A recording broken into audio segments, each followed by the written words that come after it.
Hello and welcome back to The Fallen Fruit. I'm Catherine Urban. I'm Stephanie Genese. Lynette Ramos. And today we are talking about Medusa.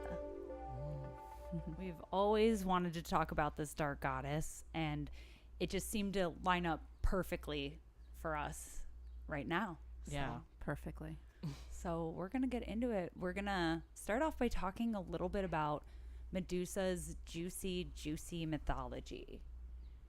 very juicy. Yeah, and then we're going to move into some of the astrology behind it, and then also basically talk about how that's mirroring into our current reality and the plight of the women and current events. It's all super relevant right now. Yeah.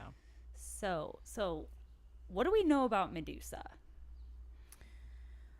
Let me just start by saying this. The most interesting, not the most interesting thing, but an interesting thing is that her origins lie in North Africa. Yeah. Where she was represented as 1/3 of the triple moon goddess. And I think that as we've been looking into some of these goddesses, we find that whether it's goddesses or other figures, is that it's like they're almost potentially reincarnating in different places and maybe known by different name, but there's some of the same energy and archetype and patterns. So I thought that was an interesting thing because I never knew that there was a potential connection there. Yeah, this myth has a lot of layers to it. So we're going to unpack it. We're going to get into it. Yep. So what we do know about Medusa is that she is a snake goddess. She's got snakes for hair, and anyone that she looks at will turn them to stone. So everyone is kind of real fearful of Medusa. But how did she get in that ugly, threatening, monstrous state of being? Mm-hmm. Well, Stephanie, do you want to tell us?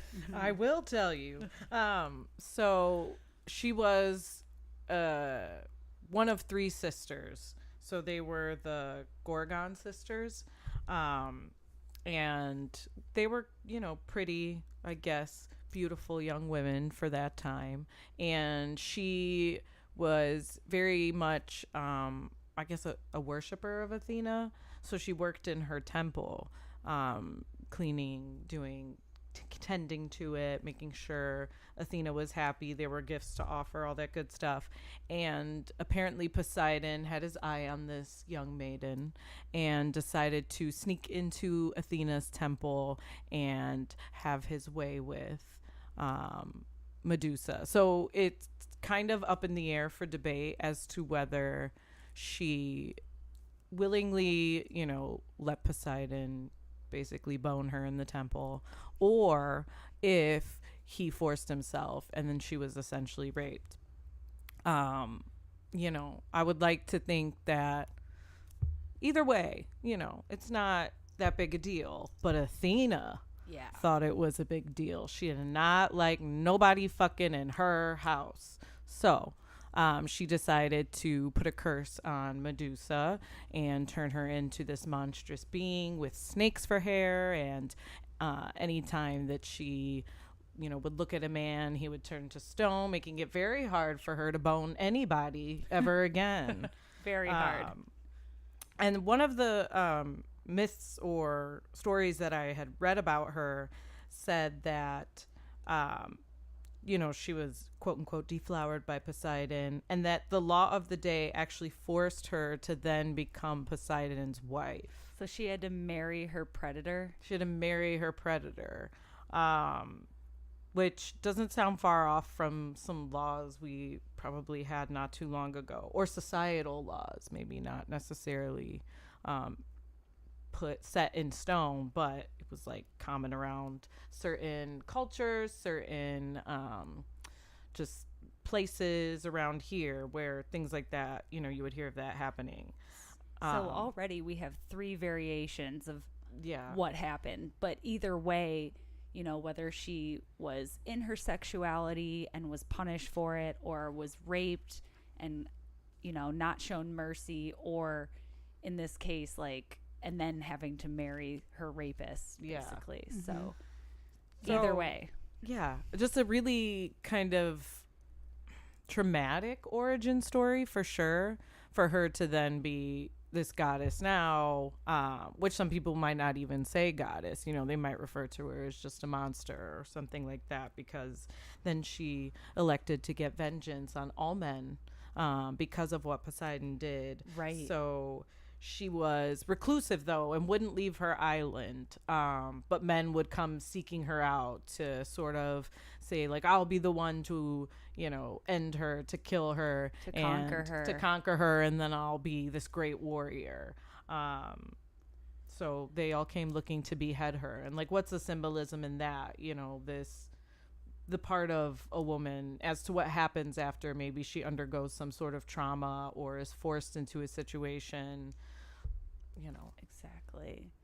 Yeah, and then one of the other myths that we see Medusa really strong is with the myth of Perseus.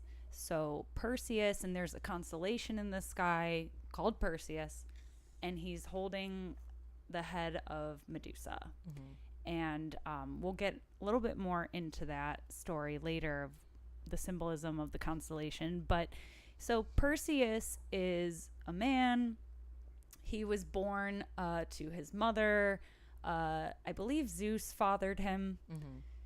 And so anyways, the story, or wait, no. I don't know who fathered him, but the story was that his father was going to be like killed by his son. So the father was like, oh no, she's pregnant.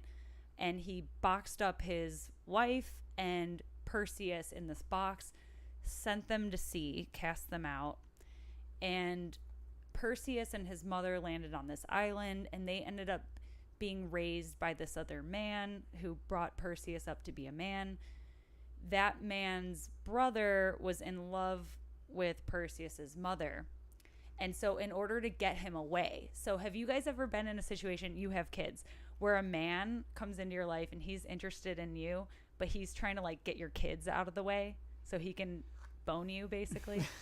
I haven't had that situation because I've only ever been with like one person since I split with my ex-husband. But I remember me being a child and dudes wanting to bone my mom, Right. and being like, here's a teddy bear, go to your room. Yeah, exactly. Right, like maybe not Yeah. like literally like get them off Yeah. or get them away, but definitely like on that nightly, like, Yeah. can you get your kid somewhere else? Yeah. Right. Can you- Exactly. yeah. So the guy basically gives Perseus this impossible feat of killing the Gorgon and bringing back Medusa's head. So, or I don't know, maybe he wasn't supposed to bring back the head, but he was like, yeah, go slay this Gorgon. And that will be good enough for, they had like a wedding thing going on, and Perseus was like, well, I don't have horses to give to the wedding. So he's like, well, if you don't have a horse, then you got to go kill this monster, and thinking he would get rid of him forever. Well, then Perseus, of course, on his journey to go kill Medusa, he is given a cap of invisibility by Hades because he's half immortal. And Athena gives him this very shiny shield, which is like a mirror. And then Hermes gives him the fleet, like the winged shoes to like get away and be swift on your feet. So he is able, with the gods' help, to defeat this monster, and eventually he is able to slay Medusa with his sword, and he puts her head in a bag. And as he's flying home, after she's decapitated, out of her, because she's pregnant from Poseidon raping her or having sex with her, and Pegasus flies out. So there's his horse, but now it's like a winged horse. So it symbolizes freedom. Like a winged horse has so much symbolism of freedom when we think about the Sagittarius energy of like freedom seeking, but like this horse has wings. Yeah. A lot of symbolism there. So then they're flying back on Pegasus or on his winged shoes, and he's got this head in this bag, and as the blood drips, some of the blood falls on Libya and creates oases in the desert, but then some of the blood drops create poisonous snakes in the desert. So, and it said that he gave blood to Athena, and Athena used the blood of Medusa's head for like evil and like killing and bad. And then the other part of the blood from Medusa was given to Asclepius, who is known as the serpent bearer. And he is like the father of, one of the fathers of modern medicine and healing. And Asclepius had like temples dedicated to dreaming and like healing through that way, and also medicine. And he had the caduceus staff with like the serpents on it. Yeah. And that's our modern symbol for medicine. You see that caduceus staff of Asclepius on ambulances and all of that. So here we have this medicine of Medusa that is both poisonous and healing. So there's that. And then he goes back and shows the head to the guy and turns him to stone there. So that's another version, another piece of Medusa. Yeah. So in learning about Medusa more, and we started talking about this earlier, is we started to realize all of these parallels. As an example, with Medusa, whether she was raped or punished, that made her ineligible to marry. In this particular one, it also made her unavailable to be devoted in service to the goddess because she was no longer a virgin. So it's like here she is, whether she was in her power, whether she was taken advantage of, it's almost like she was punished, and it's almost like she doesn't have any value anymore. It's that. And that spoke a lot to me. And it was interesting too about, with Athena turning against her, it's like women against women. Yeah. So it's like, again, if you were in your power, the woman, it's like she felt threatened. If you were raped or taken advantage of, somehow she, as the victim, is still looked at as being responsible for whatever this male figure has done. Yeah. So the responsibility is still on her, even though in either case he was a party to that. And we see that all the time, in our Yeah. culture, don't we? Like, what was Medusa wearing while she was cleaning the temple?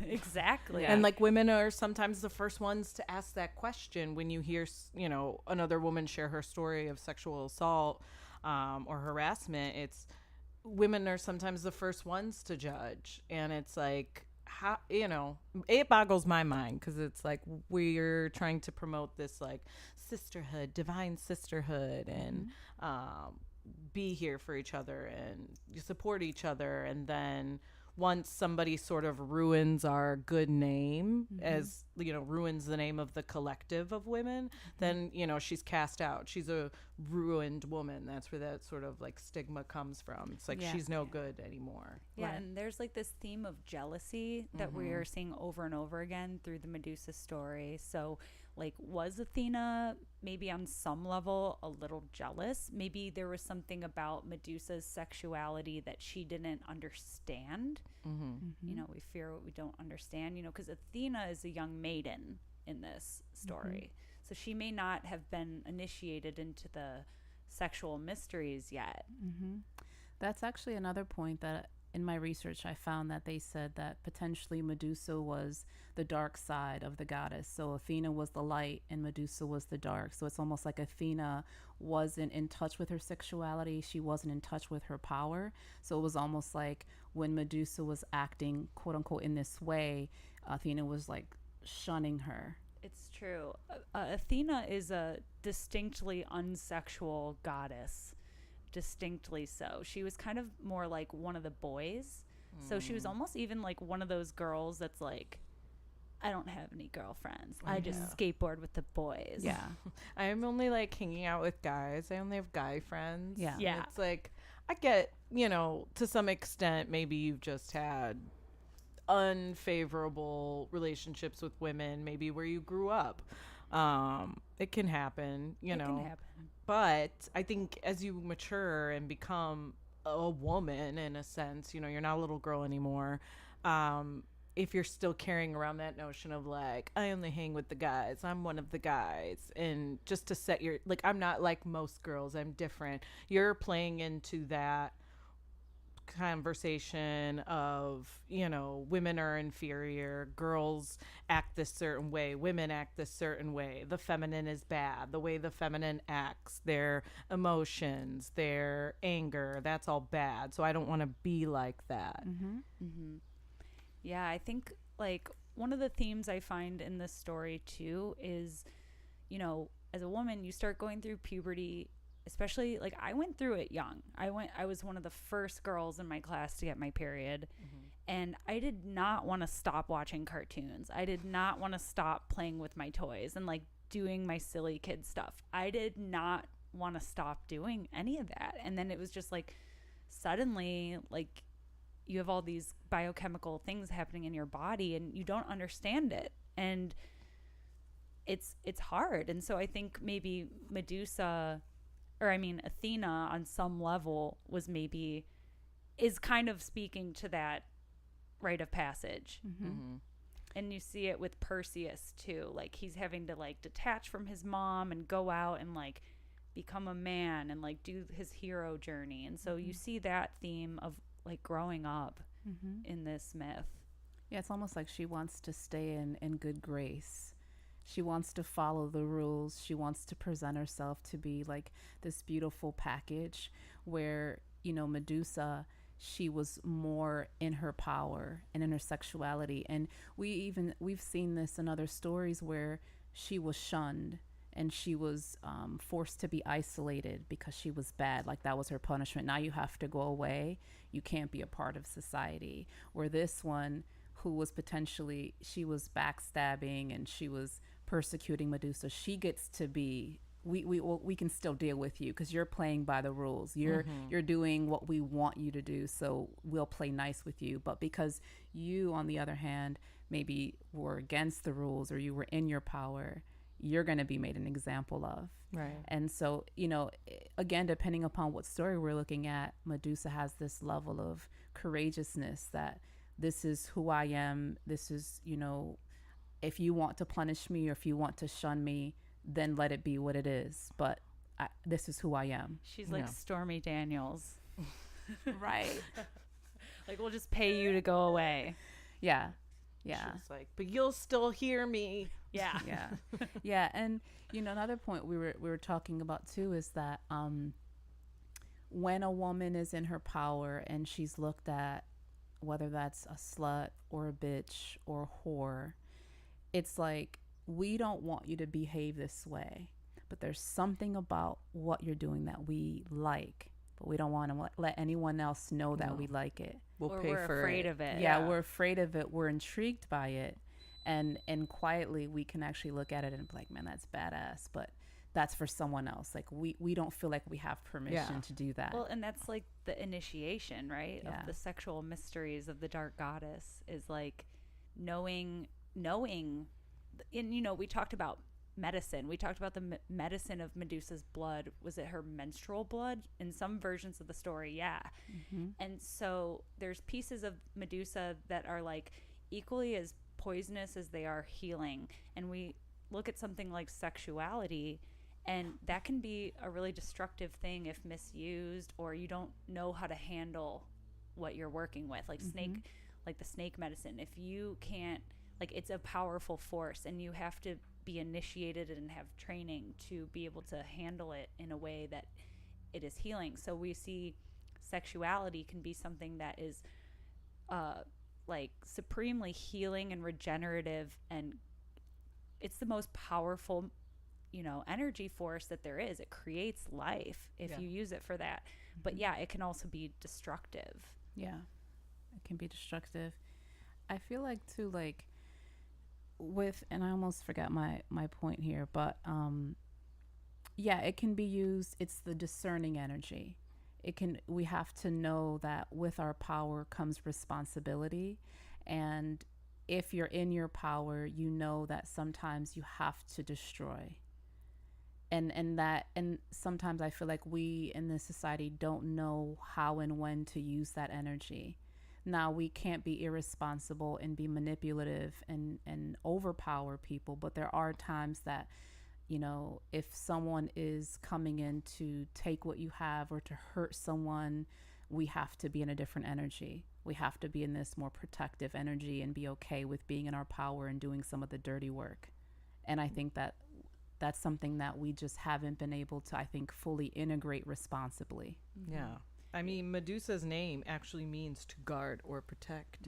Yeah. And then Athena ended up using the symbol of Medusa's head on the shield Yeah. and on her breastplate. It's almost like she hated what she represented, but needed whatever it was. It's like sometimes, you know, with women or femme identifying individuals, it's like we can throw each other into the fire. It's like because you almost mirror or represent a part of me that I'm suppressing, like to see another woman who represents maybe your shadow self that you're not in touch with or that you're not even conscious that exists within you, and you have this sort of like hatred or jealousy or envy or anger toward her, like look at her out there just flaunting her body or just being in her power or being sexual.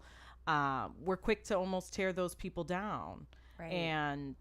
But you know, maybe if we were conscious enough or in loving spirit enough to say, like, I want a little bit of that. Like, maybe let me reach out to her. Maybe she has something for me or something she can teach me. And it doesn't have to look like what she's doing, but maybe, you know, it's my time alone. Maybe I get more into pleasuring myself or self-love, or back into masturbation or things like that.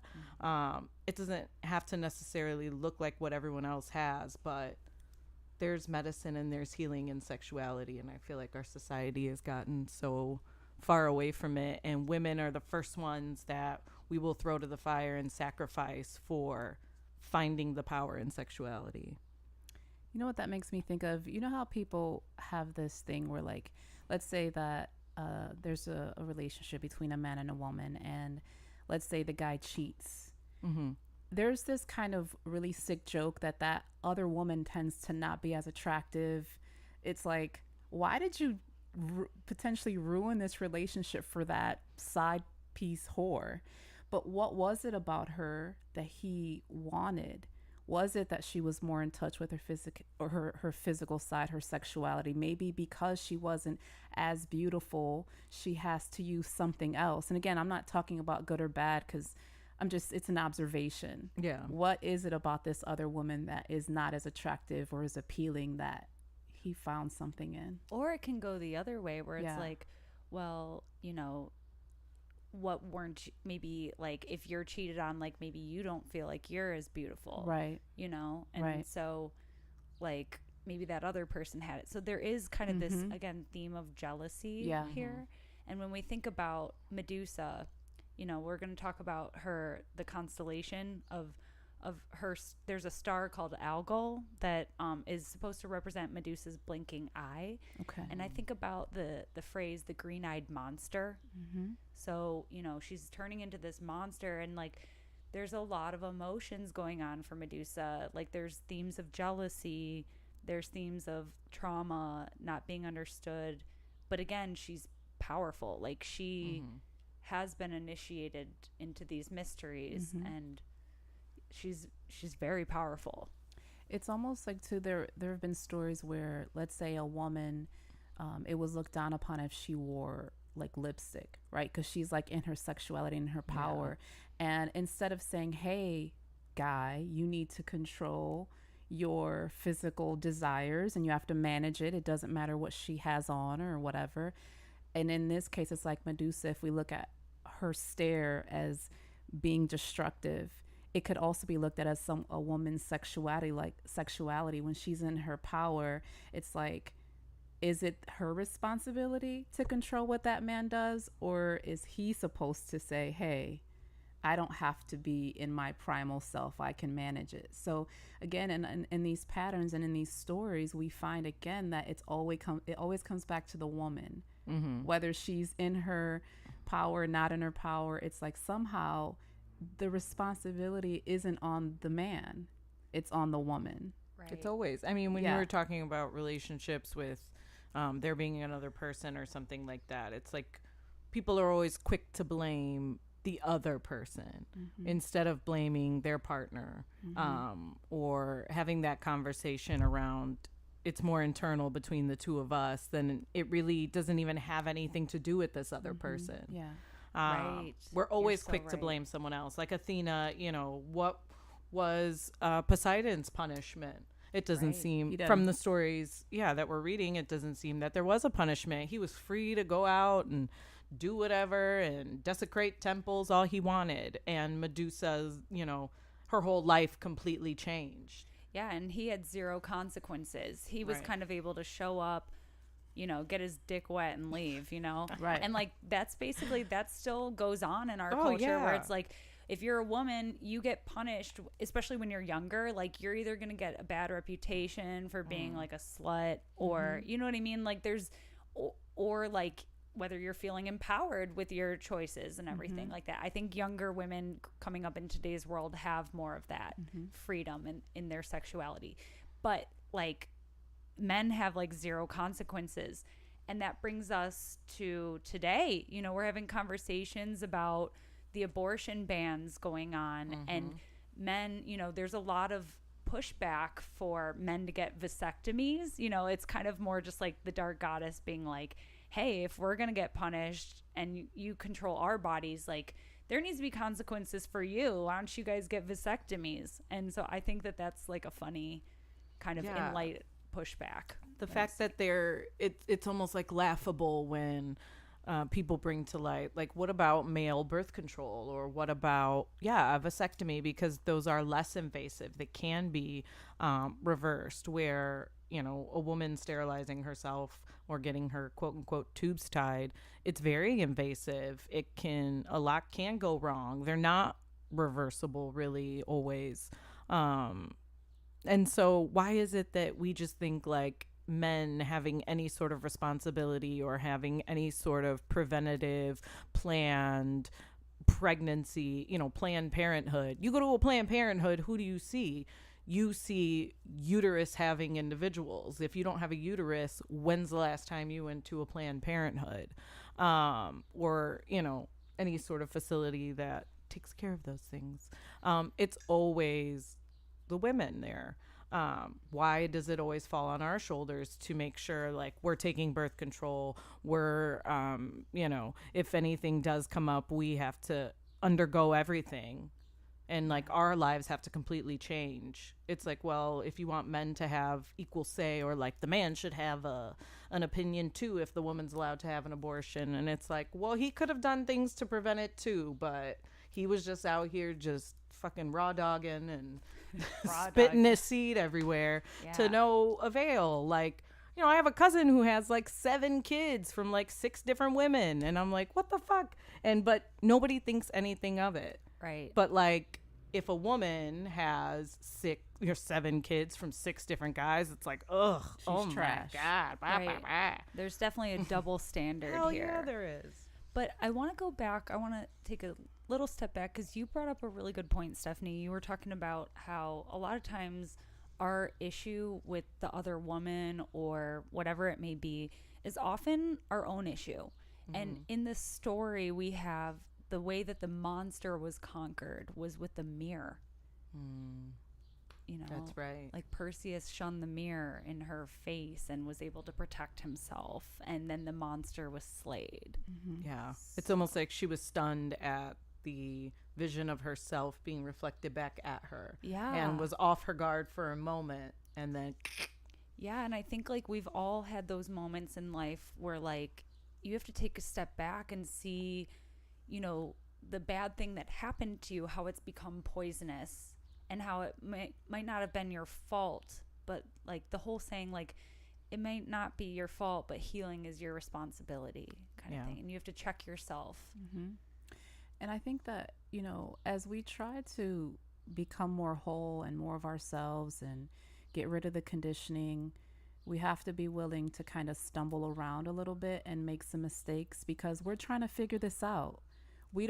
I personally don't want to be like anti-man or just angry all the time or feel like I'm being, you know, just blaming. But I also want to be able to stand in my power and not feel victimized and not feel like I need to abide by any sort of rules and be perfect. You know what I mean? So it's like, how can we learn to just be soft and angry and all of that? And there's going to be different times. And I feel like we have such pressure to always be perfect.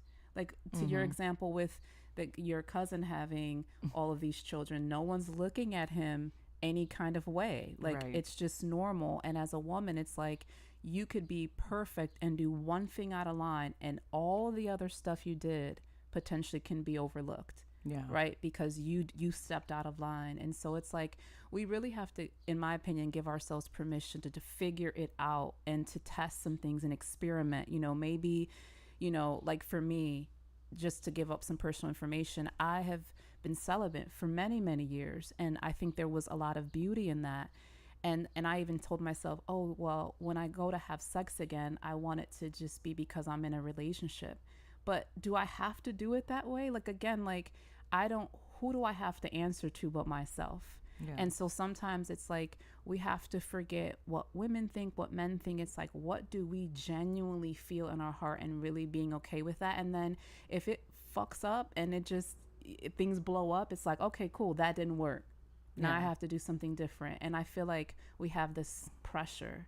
And I really want us to be able to like release that, because that's a lot to live up to. Always being perfect. I feel like your story too with celibacy, it's like, yes, you know, judging from other stories or maybe like our own conditioning, you know, the perfect ending to that was like, oh, she was celibate for all these years, and then she got in this relationship with this very spiritual in touch man, and then they had beautiful sex, and it was cosmic, and they used to do tantric sex magic together, and that's, you know, like a great story, and you could write a book about it. But it's not real. No. And who's to say, like, okay, you've been celibate for a few years, and then like one night you're like, I just want to get fucked. Like, hey, I don't care if it's in the back of a car or wherever. Like, exactly. And it doesn't have to be this ending of like, oh, it's almost like this new age, like healing fairy tale. And it's like, but it doesn't have to be that. Right. You know, it doesn't have to be. It doesn't have to be. No, your story doesn't have to look like that. No. We get to define it. Yeah. And there's more power in defining it for yourself and not doing what everybody else thinks or what you think sounds like a better story. Right. Because I think the more interesting story is like, well, Lynette, tell me about the next 5 times after you decided to. Right. Yeah. And there's value in things not going as planned, because I'm sure Medusa would have liked for things to go a different way for herself, because in the one version of the story, like she's a temple priestess, like she knows she shouldn't be like fucking like at all, you know, because she's like serving Athena, but then she gives in to her desires and she makes beautiful passionate love with Poseidon. But then look at all the mess it created in her life, and all the feelings and the mistrust and the betrayal and the trauma and, you know, all those complicated things that love can bring up. But look at, you know, the value in her story, and how if we're looking at Athena and Medusa as part of the triple goddess, like they're one and the same entity. So Athena would be like the virgin, and then Medusa would be like the crone, basically like the dark goddess. Well, at the very end of the story, Athena is wearing Medusa, as Stephanie mentioned, which means to guard or protect, on her breastplate. You know, she's wearing it as something that protects her. So it's almost as if her experience, her wisdom that she gained, because the snake-haired woman deals with the image and the archetype of the feminine wisdom. So she's been initiated now into the sexual mysteries, and now she uses it as an emblem of protection. Yeah, it's like she's integrated that part of herself. Exactly. And even when we look at, and Stephanie, I'm sure you have some stuff to say about this, but even looking at the serpent, like it's been looked at as this negative thing, right? So before it was about power and discernment and wisdom, and then religion and some other things turned it into evil and to kind of like this slimy type of energy. So it's like, again, it's like we look at some of these things that represent power, and it's been twisted so that we don't use it. Right. You know, it's like we don't use that serpent energy. And again, it's about discernment. We have to be responsible of when we bite And when we surrender, we don't always have to be in either of those energies, but somehow it's like over the years it's like we've been kind of, it's almost, I almost look at it like being domesticated, like kind of raising or grooming someone out of their more primal nature, out of their power to be more docile and to be kind of more manageable. So it's like I feel like some of those things are coming back online, you know, that power and that energy, and we just have to do our best to be discerning about how we use it. Yeah. I mean, at first the snake in the story of Christianity was essentially the devil. You're the devil right. was presenting the apple, which was the fruit of knowledge. So, you know, there is knowledge in the darkness, in the shadow, which we keep reiterating, I feel like, every podcast. Yeah, because some say that the serpent in the Garden of Eden was Lilith. Yeah. And then she is depicted with having the serpent around her and presenting. And that's a beautiful story of two archetypes of womanhood or femininity. You know, here was Lilith, maybe in disguise as this evil, more shadowy creature, presenting like, just eat the apple, like quit being asleep, quit being docile. You have to realize that there is power. We have power. You don't have to listen to this dude. You did not come from his rib. That's the stupidest thing we've ever heard. Like, And like carnal knowledge, it's like when you get comfortable with your sexuality, it is empowerment. It really is. And so the serpent is also this symbol of you know, it can be medicine, you know. Snake venom can heal, you know, or it can kill you. So, and then the serpent, it's a symbol of wisdom, it's a symbol of renewal, regenerative. And we see like in the kundalini energy, like kundalini translates to serpent power, and when you practice kundalini or you have a kundalini awakening, you become realized, you become conscious.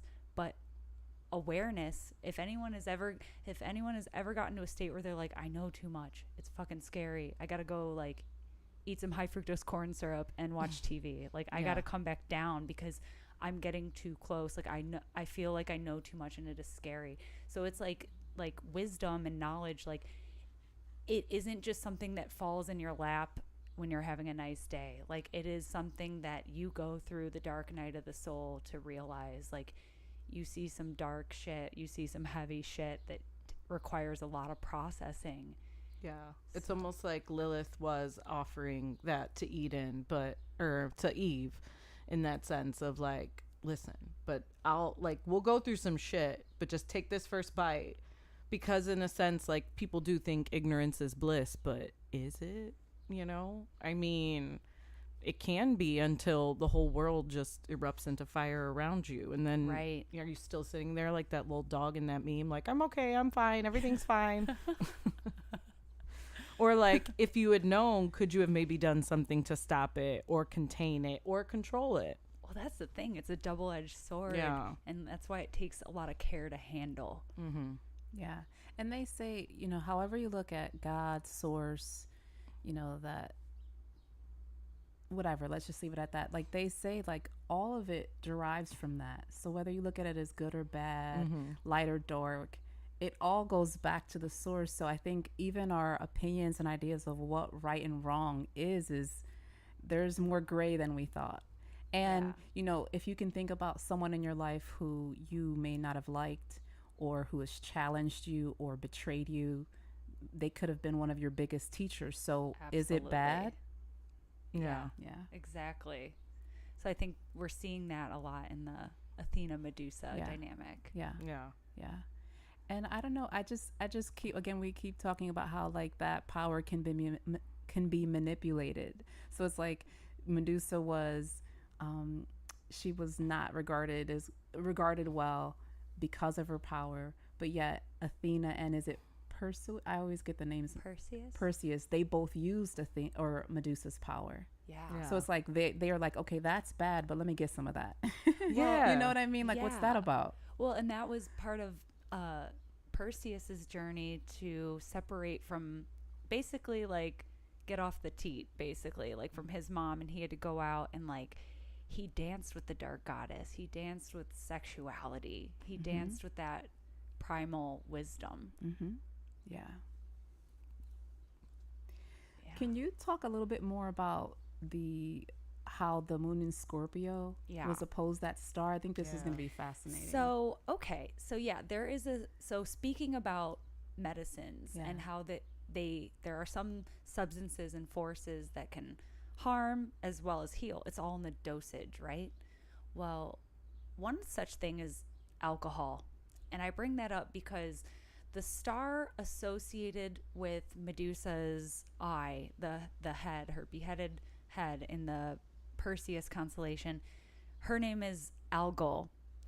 And that word gives us the word for ghoul, but it also gives us the word for alcohol, which is a spirit. Mm-hmm. So, and spirits can open us up to the spiritual realm, but drink too much and you're not in control of your body anymore. Right. So it's one of those double-edged swords. But yeah, so Perseus is pretty far above. It's north of the ecliptic, which is the zodiac. But the star, if you were to look up from 26 degrees Taurus, it's north of it. So it is considered at 26 degrees of Taurus. And we just recently had the sun align with ALGOL. And at the very moment that the sun aligned with the star ALGOL, we had a full moon in Scorpio. And so this, whenever you have a powerful alignment with ALGOL, you are, I should start by saying that a lot of these stars, like a lot of the interpretations of the stars in the zodiac, or like above the zodiac or south of it, they have kind of ancient meanings attached to them. Like there hasn't been a whole lot of dissection into updating some of the interpretations of these stars to kind of fit our modern needs. And so every time we look at them, we kind of have to look at the deeper meaning behind it. So a lot of times ALGOL is associated with beheadings or people losing their head. But I also think that, we can find other value from the ALGOL myth or the Medusa myth when the star gets activated. So, for example, we see people with ALGOL in their charts, like people who are unafraid to like go really deep. So, for example, Lynette, one of your mentors, Dolores Cannon, she has ALGOL on her midheaven. So that's her career point. So she's working with potent medicine of the subconscious, which has that kind of like potent healing qualities, but also, the subconscious can be destructive when it's running, a bad program, so to speak. Yeah. Exactly. So anyways, we had this, we had ALGOL part of the Scorpio full moon. The Scorpio full moon is always intense because Scorpio is an emotionally intense sign. It feels things very deeply, things that are unspoken. It's a very psychic sign. And so Scorpio also rules the genitals and the reproductive functions. And also, if you want to look at it beyond the purposes of reproduction, but also the regenerative and also simultaneously potentially destructive energies of sexuality. So here, it's no coincidence that Alabama law passes these strict anti-abortion bans into law. Yeah. And so we're having that conversation come to a peak right around the time of the Scorpio full moon. Yeah. I know so many of us are angry, and I'm angry, and I'm sad too. Like, why is it that someone who, let's say, deals drugs and gets caught and has to do all this jail time, but someone who violently rapes and beats a woman can sometimes get off with probation? Yeah. I mean, that is just, it makes me so sad that someone can be violated to that extreme and potentially have to answer and defend herself to even, you know what I mean, try to bring some sort of justice to that. And it's just really sad that this is where we are. And I hope that I'm not delusional in this way, but I almost feel like hopefully as we start to see how sinister government can be in certain groups, that we really become more aware and take back our power and really come together to like fight some of this, because I feel like before we realized how sinister it was, I think a lot of us were just skating by and just kind of going through our daily lives. And now we're realizing, even the people that didn't realize how sinister government can be, or the powers that be, it's like now we're starting to realize, like, wow, Yeah. this is a lot more fucked up than we thought. And Yeah. so I hope in this phase of darkness we can really come out on top, because it's ridiculous where we are. And people saying like, oh, it's an all-out war on women. And I mean, women are right there too. There was a woman who signed the bill, and so like I almost think of her as like an Athena type who you know, Absolutely. wants to get revenge or have control over the rest of us Medusas, who are out here participating. You know, people like to say, well, if you don't want to get pregnant, don't have sex. And it's just like, it's not realistic.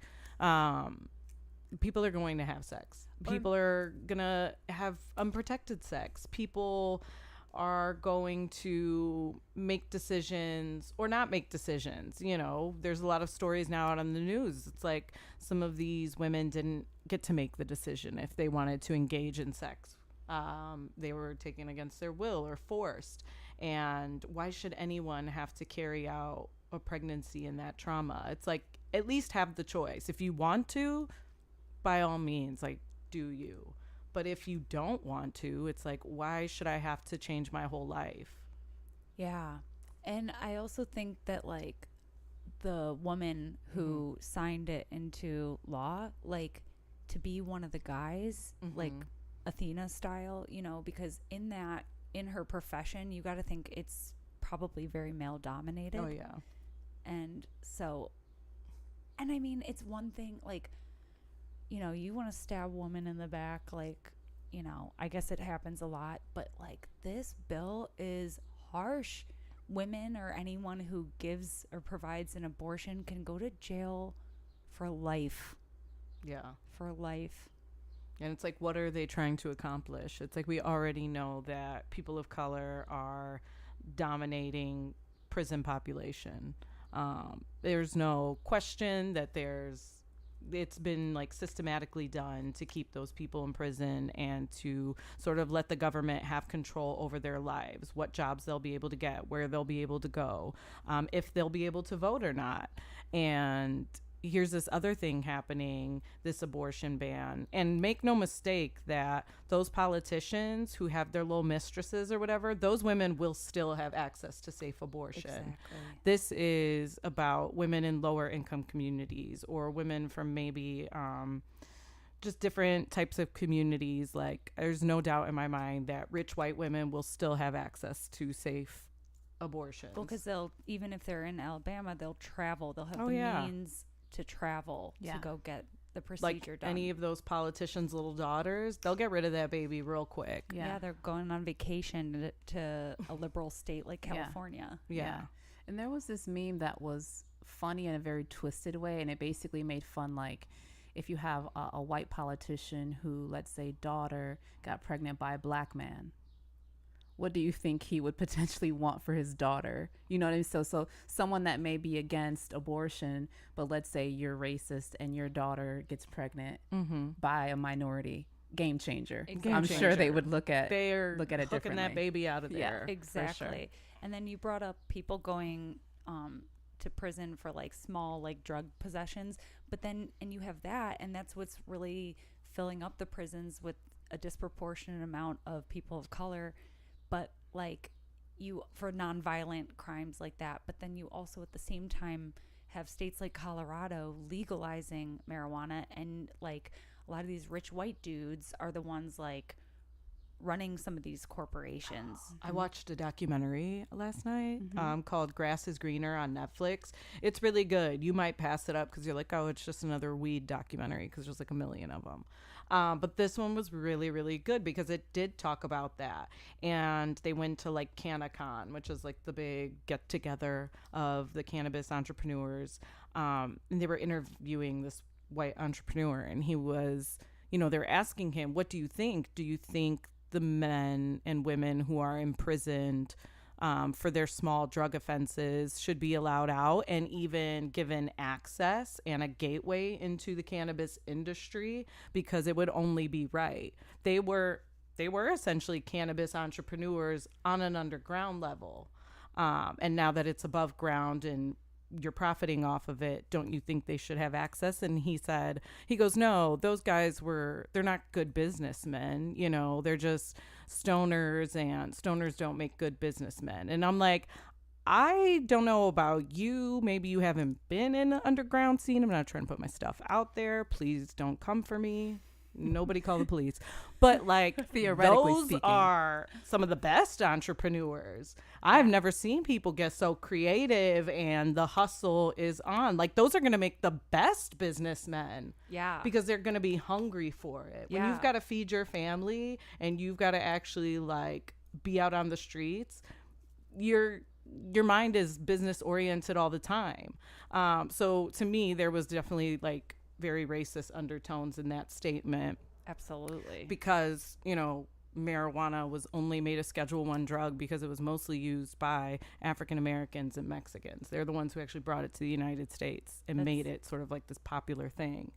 That's why they call it marijuana. Yeah. Like it was originally Mary called Jane. cannabis, but Yeah. they said marijuana because they wanted to make it sound like exotic and Exactly. Latino and, you know, but it's just like crazy. Like you said, people are able to make money off of it now, and it's become this very white industry. People of color actually, very small percentage of them are the people benefiting off of the cannabis explosion, so to say. So basically the same exact thing is paralleling, but with reproductive rights. And there's been, so the thing with ALGOL getting activated too is that sometimes you lose it, you go off on people, and Mars is at the last degree of Gemini. So people were like diving in and challenging each other. I saw a lot of this on social media, and my Libra sun, I normally hang back. Like I normally don't get involved in like, you know, challenging people. But I was in it. And this woman, she was like, oh, well, all this abortion, it's murder. And she said there are like black women having like 7 abortions. And I was like appalled for so many reasons. Yeah. But my response to her was, well, did you know that like people of color have a disproportionate availability of access to some of these like things like birth control and doctors and help like that. So we are seeing, you know, it's institutionalized racism, basically. Oh, yeah, certainly. I mean, I even shared something on my social media. Like, I don't like to beat around the bush, but I also don't like to like bring it up to people out of nowhere. Like, how was your day? I'm like, fine, I've had 2 abortions. But like, I'm not ashamed to talk about it. I've had 2 abortions. I had one when I was 17, and the reasoning behind it isn't really important. And then I had a second one when I was like 20, and that was a year before I gave birth to my oldest son now. And that pregnancy was with my children's father. So it's just different times in your life. You're ready for different things. Relationships, you know, maybe you feel comfortable, like, okay, now we're ready. Maybe we weren't ready a year ago. I wasn't in the place a year ago, but I was able to make that decision. And that's what I think it's about. And, you know, somebody commented, this older woman who's friends with like my mom, she was like, you know, I have a friend who had an abortion, and she thinks about it and regrets it every day. And on the anniversary, she gets very, very sad. And I was like, that's unfortunate. And there are going to be multitudes of different emotions around the subject. It is no easy decision to make. It doesn't come without some thought, a little bit of weight behind it. And I was like, every woman's going to feel that way, but at least she had the choice. Exactly. That's the important thing. It isn't that abortion's for everybody. Like, get pregnant, don't want the baby, come on down, like vacuum it out. It's like, that's not what we're saying. We're not saying put out commercials, but normalizing it is talking about it. And that's what I was trying to say. I was just trying to say, like, if you've been through it, let's talk about it. Let's make it normal. You know, Yeah. we'll talk about things like anything. We'll talk about anal sex. We'll talk about murder. We'll talk about religion. But like abortion, we're like, don't talk about it. If you've been through it, you kind of keep that to yourself. You work through it solo. And I'm kind of tired of that. I'm like, no, fuck it. Let's talk about it the way we talk about everything else. Yeah, it's important to be able to make that choice. And the thing is that I think a lot of pro-life people, which pro-life in quotations, because if they're born to be gay or whatever, like, then you're no longer pro-life, right? But anyways, I think what a lot of pro-life people might not understand is that no one really wants to make that decision. Like, that decision is a hard choice for anyone. And I would say for women, but not just women, but men too. Men have gone through abortions. Like, I read a statistic that 1 in 4 men has had an abortion, meaning 1 in 4 men has gone through that difficult choice with his partner. And the post was also encouraging men to have these discussions with one another. Yeah. It's important. Yeah. And even, you know, you're talking about trans people and queer people. It's their issue as well. You know, you identify as a man, but you have a uterus and women's working parts, and you become pregnant. It's like, what? You may not be ready. You may have just figured out, like, this is the type of life I want to have. You may have just come out and become comfortable with your identity and who you are. And then to have to deal with this other, you know, aspect and this very feminine thing, you know, that can almost be a little crushing. Very. But we don't talk about these things. We don't even bring up all of the shit that comes up with a pregnancy. Yeah. I feel like too, like, people who are super polarized about certain topics probably have a lot of shit buried that they don't deal with. Yeah. It's almost like we don't want to sit with our own shit. We just want to look at someone else and be like, oh, that's right or wrong. You know, it's like, again, whether you're for abortion or not, I think it's really about allowing other people. So if it's a moral issue, let that person come before God, or however you want to say it. That's that person's path. Like, why is it that I'm so against that when what do I have going on in my own life? You know what I mean? So it's just like, I think more of us, I'm not saying that we should just be super passive and just let people hurt other people or just not stand up for anything, but I think there needs to be a point where we sit with our own lives, our own shit, and let other people work through theirs. Right. It's Like, not it's always not- our job to be super judgmental about what someone does or doesn't do. It's not your job to, you're not going to be the one dealing with Yeah. that decision. So Right. why do you care? Right. You know, it's like- Especially when there's so many double standards, like when you talk about pro-life. And again, another meme about, do we care about the children being taken advantage of and abused? Or, you know, there's so many different situations that I feel like we don't advocate for these people. Yeah. Kids in foster care. Yeah. So it's Yeah. like, Border. where does that pro-life start and end? Exactly. And it's like, you hear these stories about mothers maybe weren't ready for motherhood, but were almost forced or didn't think they could even say the word abortion, and they have these children, and these children have this quality of life for a few years, and then the switch happens and those mother end up murdering their own children. And it's Yeah. like, for me, I would have rather that woman had the abortion Yeah. and, you know, figured out her demons, or, you know, went on her journey and figured out herself more, or gotten some answers before she committed to motherhood, than to have this child go through life and experience all these beautiful things and build relationships with these people, to then just be taken out of this world in a very gruesome way. Yeah. And I think another thing that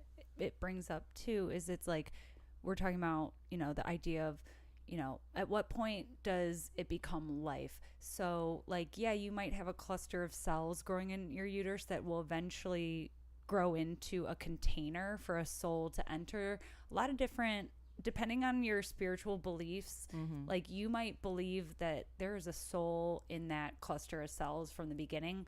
Or I know, like, in the Kundalini yoga tradition, we talk about the soul entering the body on the 120th day of pregnancy. You know, so there's a certain, you know, depending on your belief, Yeah. you know, or like the whole idea of like, oh, like, we'll protect you and look out for you until you enter foster care or whatever. But yeah, there's this whole idea of what makes a life. But I also want to bring up, like, autonomy. You know, it's a woman's choice. And so we don't know, just like we don't know what happens after death. We don't know when that baby becomes sentient, but we should, before we're certain that it is, we should be advocating for women to make that choice and to protect themselves and their best interests. Mm-hmm. Yeah. And that makes me think too, what you said prior, about like regulating birth and all that, and when and does the soul enter the vehicle of the body.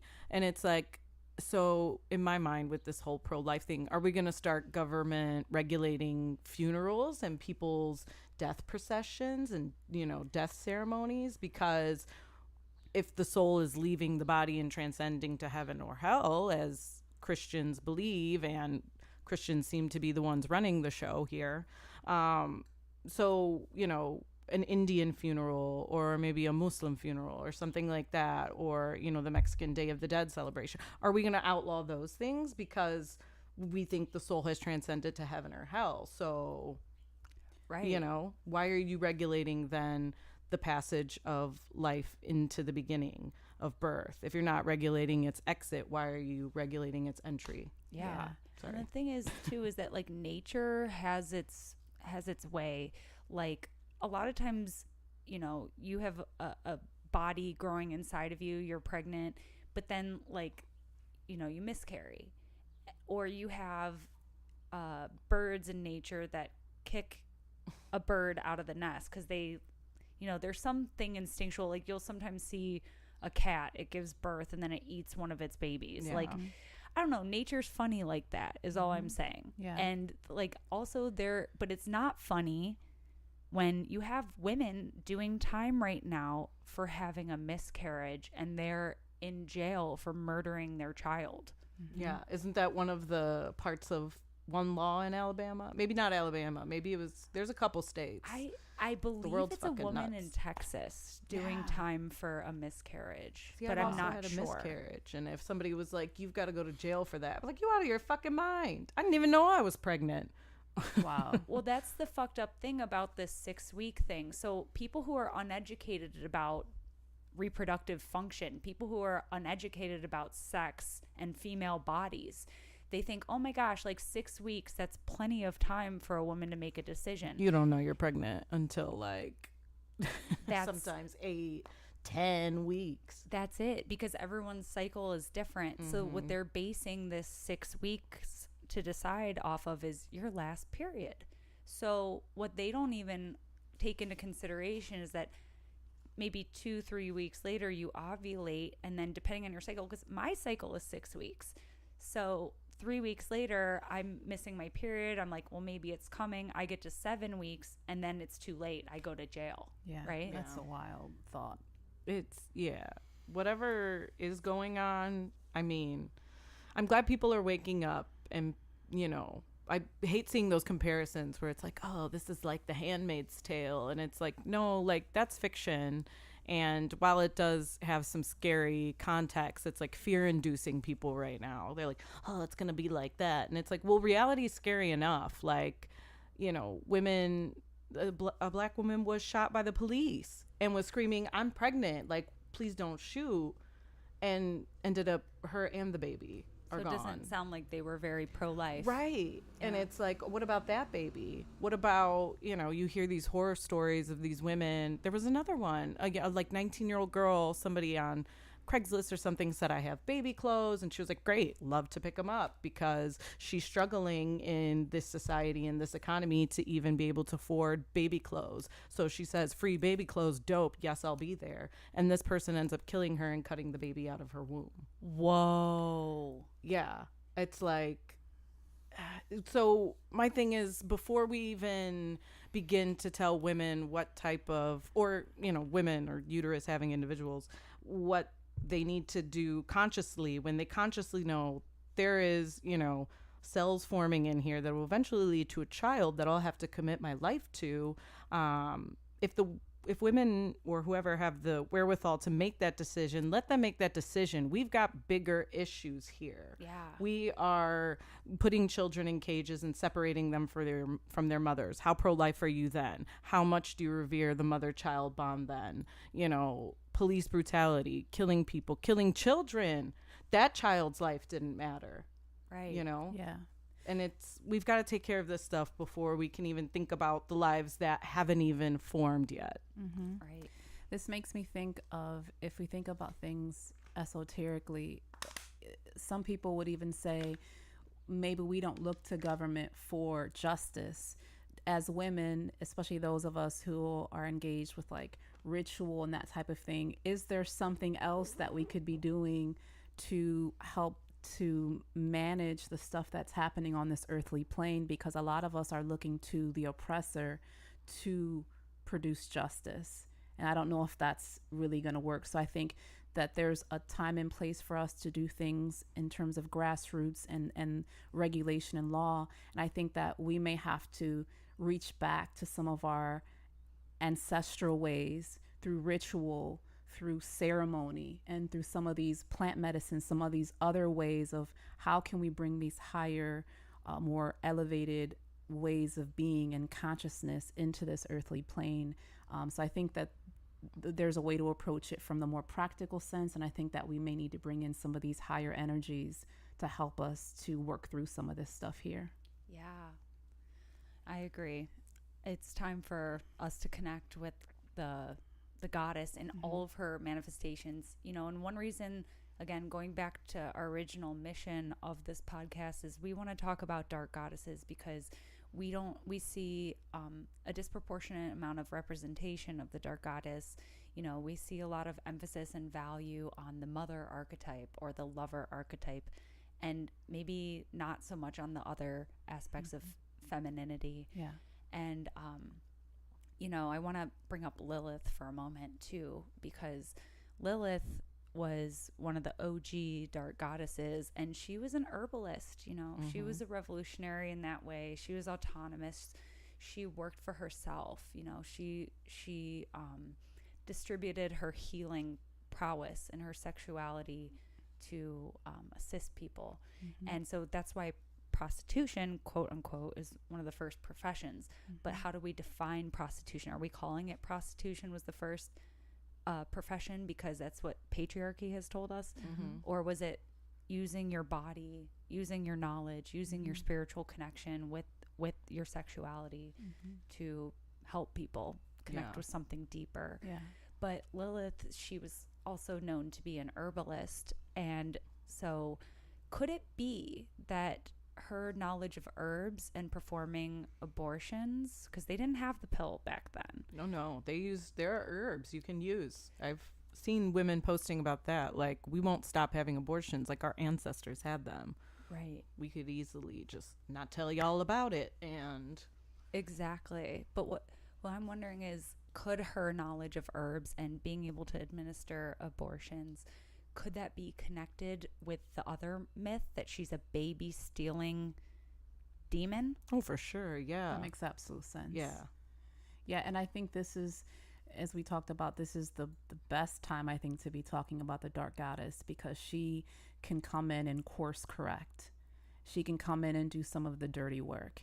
And I think that as we talk about women coming together, you know, even empowering some of our younger family members or daughters to be in touch with their sexuality and to be responsible with who they engage with, how they engage with them, instead of not talking about it, instead of acting like sex is bad.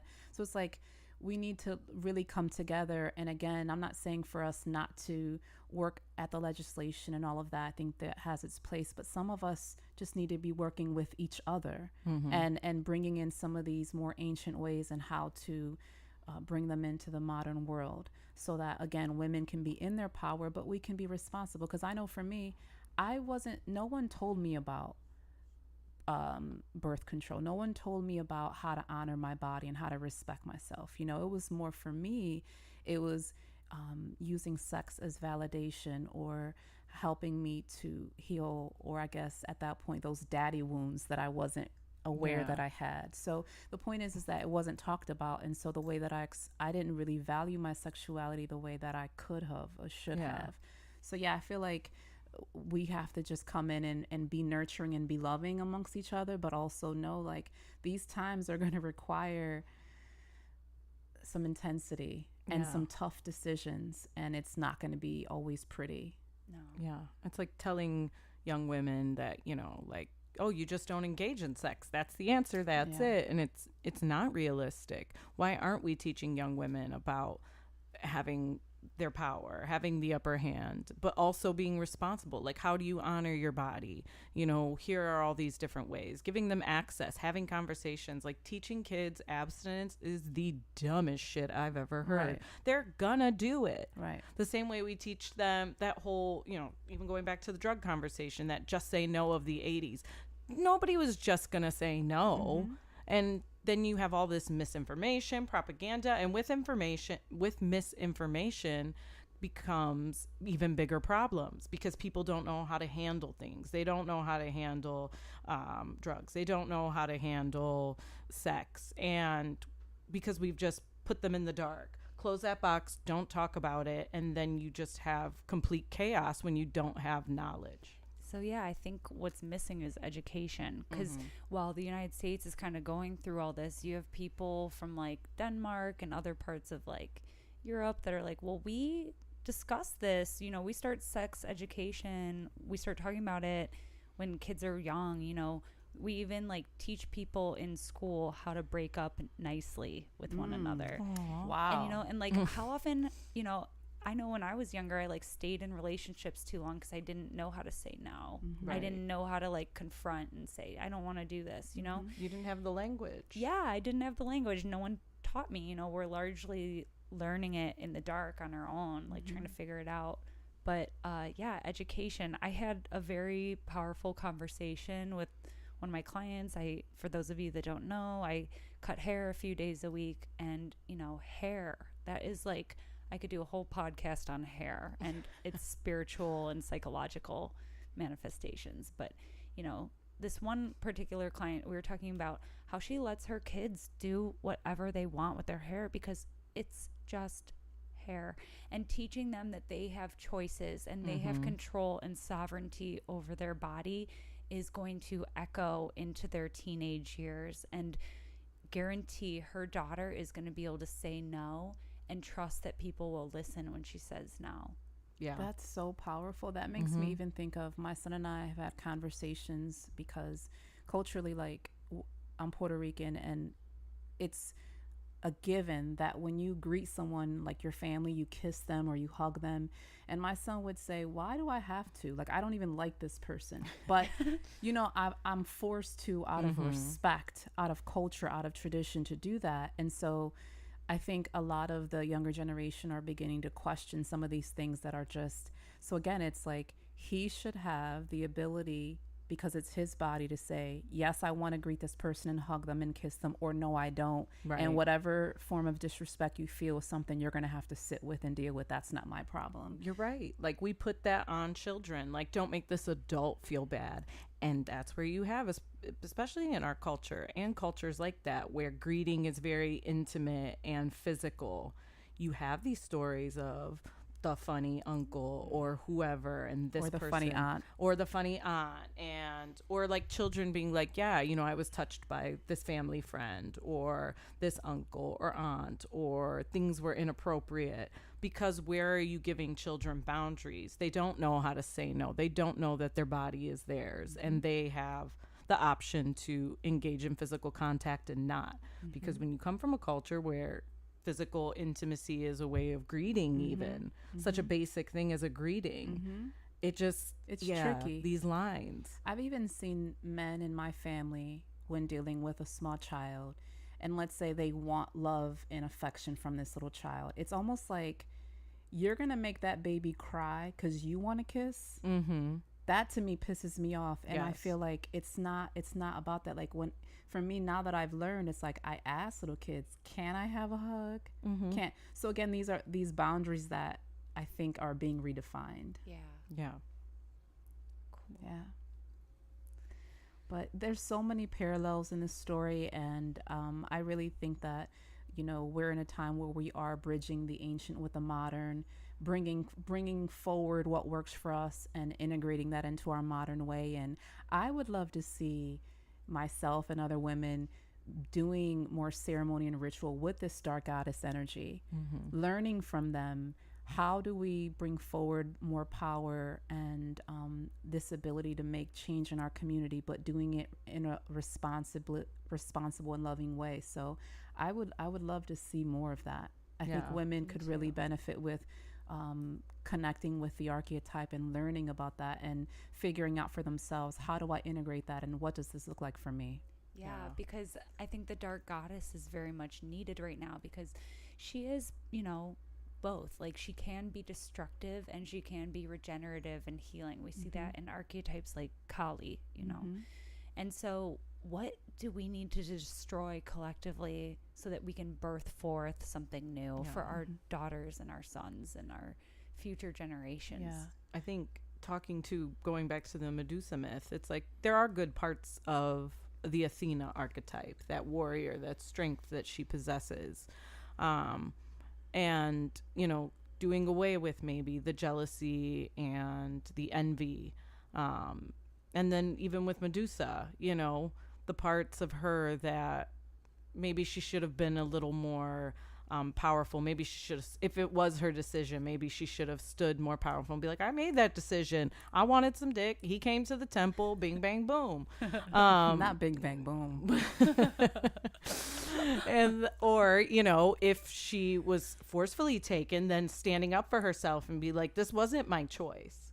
But, you know, in her death, that image of Pegasus, the winged horse, like the complete manifestation of total freedom.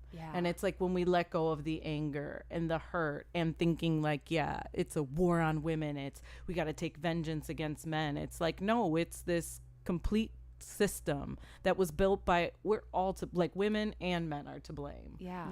This fucking woman in Alabama signed this bill. Women are as much a part of the problem as men are.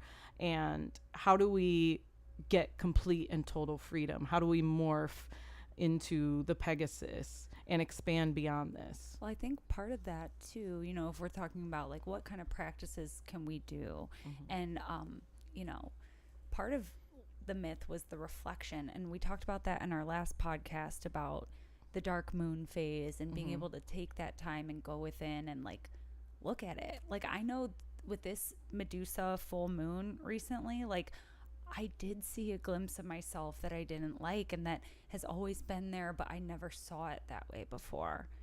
And how powerful is that? And so I think like the periods of reflection and encouraging younger generations to like really reflect, what are your values? What's important to you? What are we getting out of this, so that we don't need to feel like we have this vendetta? What are your choices? What are your wants? And here's the thing, like, the feminine is here. She is reemerging. And I want to share a really quick story about a psilocybin experience that I had a few weeks ago. And it was interesting because in my experience, I was like giving birth. I was going through the birthing pains and I felt like I was going to like take on myself. Like, it was like the whole thing. And there was this moment where it was like, she's here. Like, she has been, it's like we're birthing this new consciousness. We're birthing this more feminine aspect. And there was a point in my experience where whatever, let's just call it Father and Mother God for simplicity. It was like Father God was way in the corner and he was just hanging back, and he knew that he was just holding space for her to come in. And so it was like, to me, it didn't feel like this conflict of, no, I'm the masculine, I'm going to come in here and dominate. And he's like, it's almost as if he was like, I've had my time. And for this particular time, where we are right now, the feminine has to come forward and she has to kind of take. And it felt beautiful because to me, that's masculinity, that's power, is when you know it's not my time right now, I'm going to step back, and being secure enough, right? Because if a man is secure in his masculinity and his power and who he is, he doesn't have to fight anyone. He knows, okay, there's going to be a point in time where I'm going to come forward, I'm going to make the decision, I'm going to lead, And then there's going to be a time where it's like, okay, no, you know what? You know what's best right now. So I'm going to hang back. And that to me was really beautiful because it showed that we can do that too here.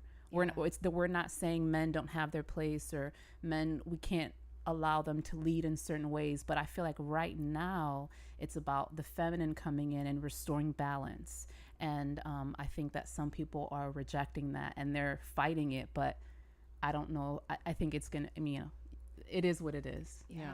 I wanted you to touch on, though, real quick, maybe we'll close out with that. But you were talking about how women maybe making the choice during those dark times to withdraw, going back to our last podcast, and now making the choice maybe to come forward and removing the victim stigma. So if you want to touch on Wait, that. you mean like from the book that I was talking about? Yeah. Okay, so yeah, I'm reading this awesome book. If you're interested in the things that we're talking about, it's a book by an astrologer named Demetra George, and she has this book called Mysteries of the Dark Moon, and it has a good amount of astrology in it, but really it has a lot of about like archetypes and the dark goddess, and it's a gem, it's a mine of a book, like it's amazing. But she talks about like what if you know, we had matriarchal societies, and what if in like the distinctly like archetypal feminine cycle of, you know, having your period and going within and withdrawing and the necessity of withdrawal, what if these last 2,000 years was necessary for the goddess to kind of withdraw herself a little bit? So we've had kind of more of a distinctive patriarchal society in the last at least 2,000 years, maybe more, probably like 4,000 years actually. But like it's been distinctly masculine, or yang, however you want to look at it. But yeah, she theorizes in this book that like, what if the goddess had to just do her thing where she needed to retreat and regenerate herself a little bit.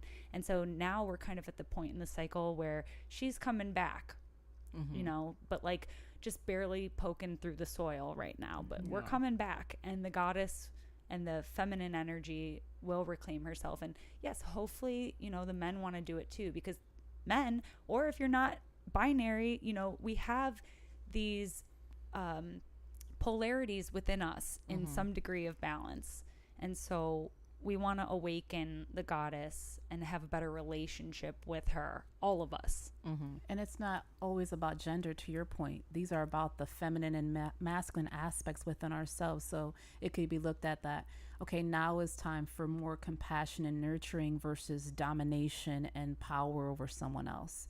So it could be looked at in a, you know, few different ways. Exactly. And her theory even went one step further, to the point where like women, like the goddess kind of has felt under attack in the last few thousand years, because maybe people felt abandoned by her, like her nourishment and everything. People have always historically worshipped the goddess because of her nourishment. And, you know, to feel kind of abandoned by her has kind of made people kind of feel like, well, she, you know, where is she? Like, we feel lost in the world. And so we have been kind of in this period of darkness in the last few thousand years, but it's coming back. It's almost like a cry for mom. Yes. Like, you know, when's mom coming home? When's mom coming back? And there's that sense of relief when you do feel that mothering energy or that nurturing energy come back. And I think maybe you're right. You know, maybe it's not so much like this, it's a war on women, we're the victims, we've, you know, been overpowered. What if it was more of a collective conscious choice of like, no, we're going to retreat, we're going to make ourselves stronger, we're going to nurture ourselves, get the rest we need to come back. And maybe that is why so much you see now, like this other energy, the combative nature of masculinity being like, no, we've got to put some chains on you and keep you buried a little bit longer. It's almost like that they don't want to let go. Well, because as we've seen, everything has its shadow side, and especially the dark goddess, she definitely has a shadow side. And so what happens before we take that sleep? You know, we might be cranky, you know, or we and like, fight it. Or so like we need that period of rest and introspection so that we come back stronger, basically. Right. So the goddess is coming back strong. Yeah, Stronger. I think she's here. Watch out, motherfuckers. I'm just kidding. I know you're not. I'm not kidding. I'm not No kidding. jokes. No joke. Okay, so that I think wraps it up. Yeah, Yeah. So that feels good. So as we wrap up, where can people connect with you guys? So you can find me on Instagram at Lynette, LYNETTE .Maris, MARIS 3, and at my website, LynetteRamos.com. You can find me pretty much on Instagram too, at ST.GINESE. Genese, my last name. And then my website too, StephanieGenese.com. And then do you guys have any events coming up in the Cleveland area that we can connect with you? I don't have any group events. I'm just doing my individual quantum healing hypnosis sessions, and I'm actually adding some additional services on that are more geared toward like energy clearing and body work. So that's what I'm focusing on now. Yeah. I'm going to actually be having a residency at Coven in Lakewood. Ooh. So starting this Friday, I'll be there Fridays and Saturdays from 3 to 8. You can either go onto my website to like book your slotted scheduled time, or walk-ins are welcome too. I'll be hanging out 3 to 8 on Fridays and Saturdays there. Very nice. Awesome. Yeah. And then I'm Catherine. You can connect with me at Astro Catherine on Instagram. That's Catherine with a C. And as far as astrology events, I am doing a pop-up at Felice Urban Cafe on June 2nd from 11 to 2 p.m. And you can come get a mini astrology reading with me there, or rumor has it I'm going to be doing some stuff with Coven here soon as well. We have a meeting this week to discuss. Yeah. So yeah, I had a meeting with her last week, and that's how we like set the schedule. But I'm also going to be there on June 2nd doing like little mini tarot readings. Oh, are you? Awesome. Yeah, he asked me to Oh. come out too, and he was like, well, we have a bunch of stuff going on. I was like, dope. I'll There's be gonna be there. a lot of readers and Yeah. juices and CBD mocktails. Yeah. Yeah. so Just dope creative people. So it is, yeah, June 2nd at Felice Urban Cafe. I think tickets are $20, but like you can get an astrology reading with Catherine. You could do tarot reading. Lynette's just going to be there being her fly self. yeah, come connect with us. Come Yeah. plug into the awesome community that we're building together in Cleveland. Yeah. For sure.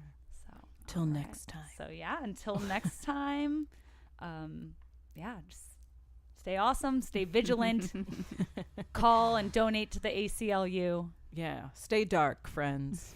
Stay Peace. dark.